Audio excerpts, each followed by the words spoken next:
Jadi lingkup pertama itu adalah persepsi, kedua adalah konsepsi, dan ketiga adalah esensi. Nah, awal dari keterjebakan jiwa itu terjadi di persepsi. Karena mispersepsi yang menjadikan seseorang itu akan bisa mengalami miskonsepsi. Karena miskonsepsi justru dia akan kehilangan esensi yang sebenarnya. Sementara konsep itu sendiri itu datangnya dari penalaran akan esensi. Ada suatu esensi kemudian dijadikan konsep. Jadi persepsi itu hadir begitu saja. Ketika Anda melihat suatu benda, suatu objek, ya persepsi hadir begitu saja. Maka kita harus tahu dulu, karena selama ini apa yang kita sebut sebagai persepsi, bisa jadi itu adalah mispersepsi. Kita bayangkan kalau terjadi mispersepsi, sementara persepsilah yang akan mengantarkan suatu konsep, maka terjadi miskonsepsi. Sementara konsep yang betul itu dibangun daripada suatu esensi. Apa itu esensi? Esensi itu sesuatu yang lebih hakiki. Apa yang hakiki? Ketika kita sampai pada suatu makna. Selama ini kita hanya mengetahui bahwa informasi itu hanya datang dari eksternal, tidak dari internal. Disitulah terjadi mispersepsi karena dia hanya mengandalkan sensorik. Apa itu sensorik? 5 panca indera. Ya, mata, telinga, pendengaran, penglihatan, perabaan, penciuman, pengecapan. Ketika kita hanya menjadikan satu-satunya dari sumber informasi itu datang hanya dari eksternal bernama sensorik, disitulah terjadi mispersepsi. Padahal informasi juga datang dari internal. Apa itu? Khayal atau imajinasi, akal, wahmi, dan naluri. Khayal itu imajinasi, akal itu akal. Jadi akal itu bisa dinamakan logika, khayal itu bisa dinamakan imajinasi, wahmi itu adalah perasaan, dan naluri itu naluri ya. Coba bayangkan, dari 5 harusnya sumber informasi, itu hanya satu yang digunakan, yaitu sensorik. Makanya mispersepsi terjadi. Itulah yang kita sebut sebagai metode empirik, pembuktian. Jadi diabaikan fungsi, apa itu imajinasi? Nggak usah, imajinasi kan nggak bisa dibuktikan. Akli, wahmi, dan naluri. Tidak ada itu. Itulah awalnya mispersepsi terjadi. Hanya di empirisme, metode empirik, itu menganggap itu sudah persepsi. Coba Anda bayangkan, di mana posisi orang bisa beriman dengan mengandalkan sensorik. Iman aja tidak bisa disensor. Ditangkap dengan sensorik. Coba. Gimana ceritanya? Makanya, disinilah akan terjadi distorsi. Makanya kita bedah dulu satu-satu. Persepsi itu mulai terjadi kehilangan gitu ya. Setengah mati dia untuk membentuk konsep yang utuh karena dia hanya mengandalkan sensorik. Padahal informasi itu diterima gitu ya, sumber informasi itu atau instrumen pengetahuan itu datang dari 5. Ada khayali, ada akli, ada wahmi, ada huduri atau naluri gitu ya, naluri. Itu awalnya. Jadi coba Anda bayangkan, akal pun tidak mendapatkan tempat kecuali sebagai penggembira dari empirik. Coba di mana fungsi penalaran itu menjadi hanya sebagai legitimasi daripada fungsi-fungsi sensorik. Coba kita contohkan ya. Ini apa teman-teman sekalian? Ya, gelas. Nah, fungsi sensorik kita ya, ini melihatnya sebagai materi kan? Ketika saya sebut gelas walaupun ini tidak ada, dari mana Anda tahu kalau gelas itu adalah gelas? Kemana pindahnya gelas yang ini? Tanpa saya berikan lagi gambar bendanya, Anda sudah punya gambaran gelas. Di mana dia? Dari namanya. Kalau umpamanya saya bilang spidol, Anda bisa bayangkan spidol? Nah, gitu kan? Coba Anda bayangkan ketika kita hanya berpaku hanya ini. Bentuk yang sensorik dianggap sebagai materi. Kalau ini ada hanya sumber pengetahuan, maka setiap kita harus bercerita tentang gelas, maka kita harus memperlihatkan gelasnya. Belum paham? Ini kan ada objek, waktu kita masih kecil, kita tidak tahu ini namanya gelas, sampai kita melihat bendanya. Dipahami? Sekarang kita bercerita tentang gelas, walaupun tidak diperlihatkan lagi gelasnya, kenapa Anda mengerti bahwa gelas itu yang kita maksud? Bahwa kita tahu bahwa gelas itu di mana itu tersimpan. Tanpa harus memperlihatkan bendanya, kita bercerita seperti ini, Anda membayangkan. Apakah memang harus selalu ada bentuknya, baru itu kita anggap ada? Mispersepsi terjadi ketika khayal, jadi yang tersimpan tadi itu sebagai gambaran daripada sensorik itu kan ada di khayal, imajinasi, berikan interpretasi bahwa dengan fungsi dan sebagainya ya, definisi itu kan ada di akli. Anda bisa menyebutkan feelingnya ya, itu kan di wahmi. Anda merasakan ketika Anda minum air tanpa harus ada airnya, itu kenapa bisa? Anda merasakan oh begitu. Apa yang kita maksud dengan begitu?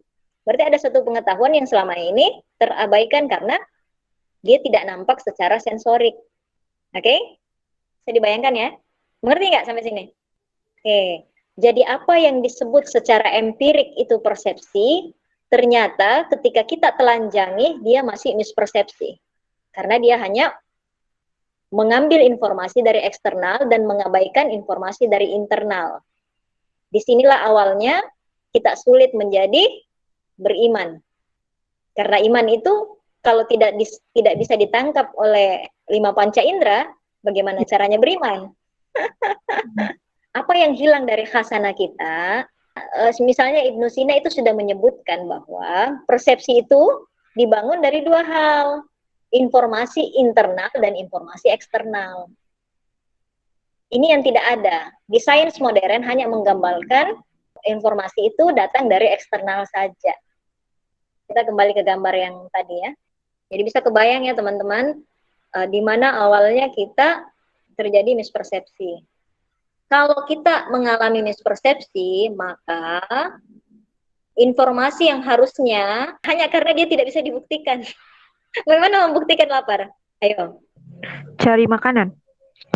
Cari makanan itu hanya apa? Bentuk tindakan daripada lapar. Apakah semua orang yang mencari makanan lapar? Tidak, Kak. Nah, jadi ada hal-hal yang modelnya secara abstrak itu, tapi bukan berarti dia nggak ada. Yang kita sebut dengan khayali itu kan kita tidak bisa tangkap secara sensorik, tapi bagaimana kita mau bilang dia tidak ada? Yang kita namakan pikiran kan juga itu kita tidak lihat. Mana pikiran? Nggak ada kan? Yang kita sebut dengan perasaan itu juga mana? Kita kan hanya bisa nunjuk sakitnya tuh di sini, ya kan?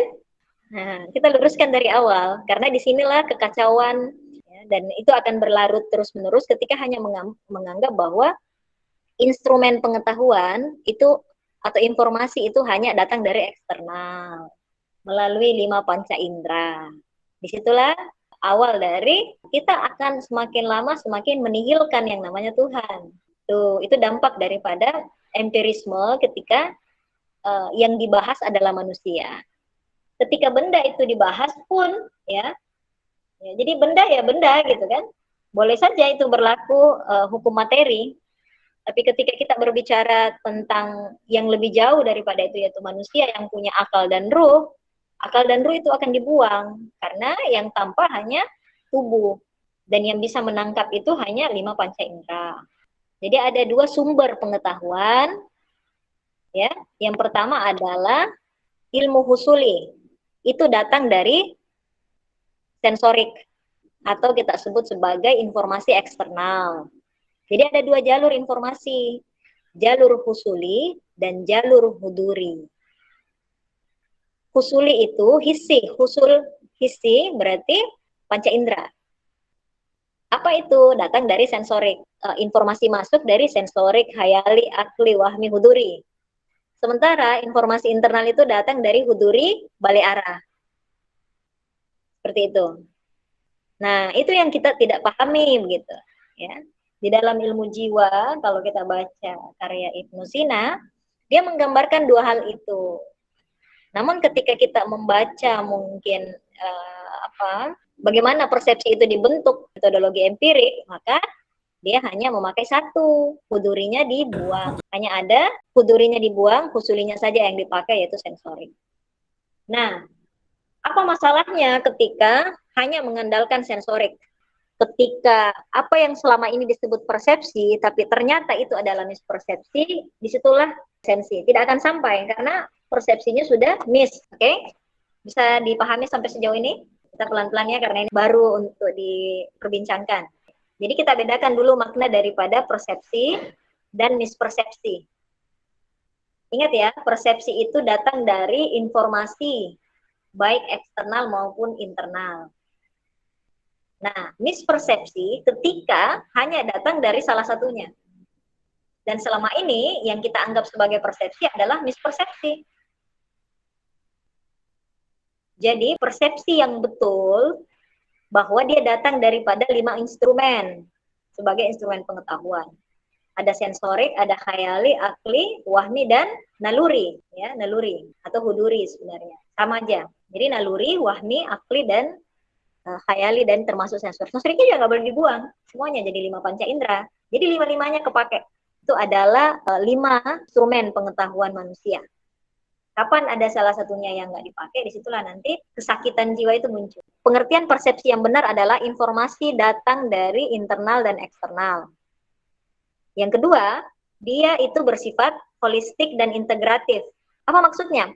Holistik artinya menyeluruh, tidak memisah-misah antara satu instrumen dengan instrumen yang lain. Jadi semuanya ada. Ini satu kesatuan. Semuanya kepake ini ya. Tidak ada yang kita buang. Integratif artinya dia terhubung satu sama yang lain. Dan dia punya jalurnya.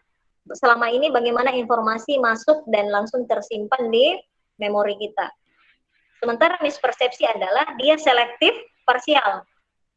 Kita buktikan ya. Kan suka pembuktian itu kalau sensorik. Bagaimana sensorik itu selektif dan parsial. Yang pertama adalah alur informasi. Ini dijelaskan sama Philip Kotler, dia seorang profesor. Dia menggambarkan itu bahwa alur informasi terbentuknya persepsi itu datang dari sesuatu yang selektif. Selektif atas apa? Ketika persepsi mau dibentuk, maka secara selektif manusia itu akan cenderung memilih tidak mengambil semua informasi yang datang. Misalnya Anda ke pasar, apakah semua barang yang Anda temui itu semua yang Anda lihat?